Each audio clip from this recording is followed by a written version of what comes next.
2 Chronicles chapter 35. The Passover. Josiah celebrated in Jerusalem a Passover to honor the Lord. The Passover sacrifice was slaughtered on the 14th day of the first month.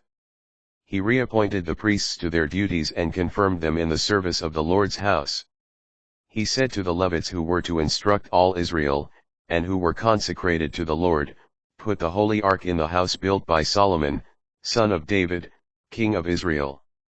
It shall no longer be a burden on your shoulders.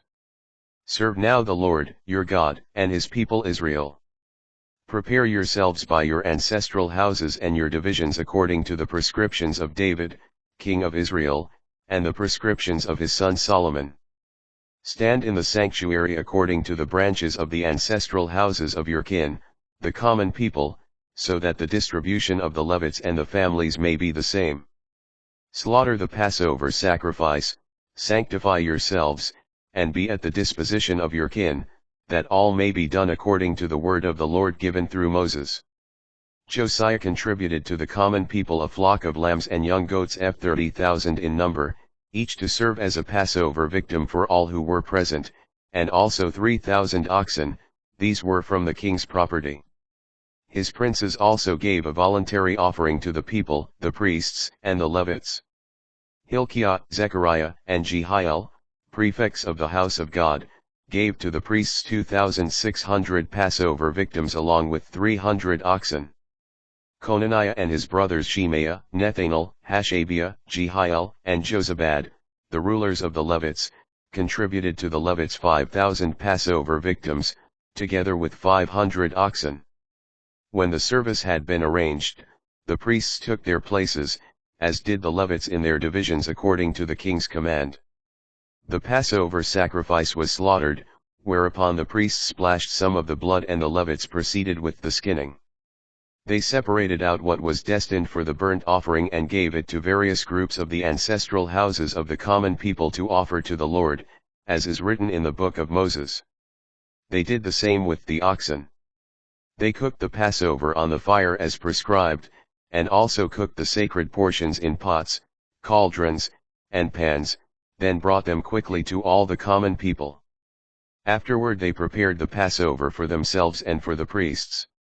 Indeed the priests, the sons of Aaron, were busy sacrificing burnt offerings and the fatty portions until night, therefore the Levites prepared for themselves and for the priests, the sons of Aaron.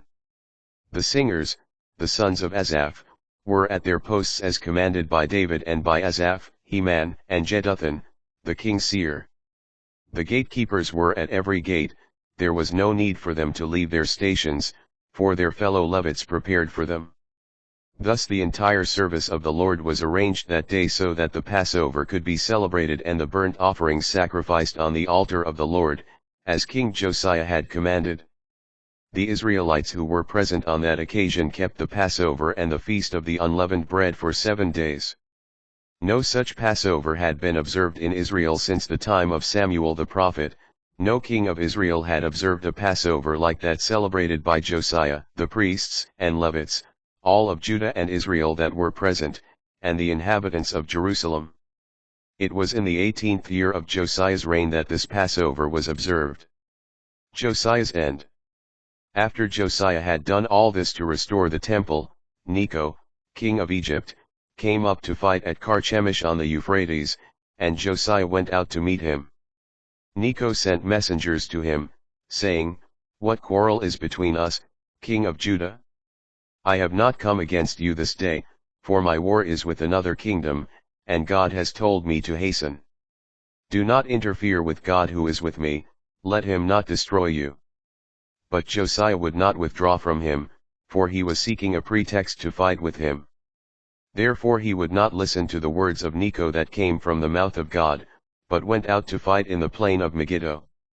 Then the archers shot King Josiah, who said to his servants, "Take me away, I am seriously wounded." His servants took him from his own chariot, placed him in the one he had in reserve, and brought him to Jerusalem, where he died. He was buried in the tombs of his ancestors, and all Judah and Jerusalem mourned him. Jeremiah also composed a lamentation for Josiah, which is recited to this day by all the male and female singers in their lamentations for Josiah. These have been made an ordinance for Israel, and can be found written in the Lamentations. The rest of the acts of Josiah, his good deeds in accord with what is written in the law of the Lord, and his words, first and last, are recorded in the book of the kings of Israel and Judah.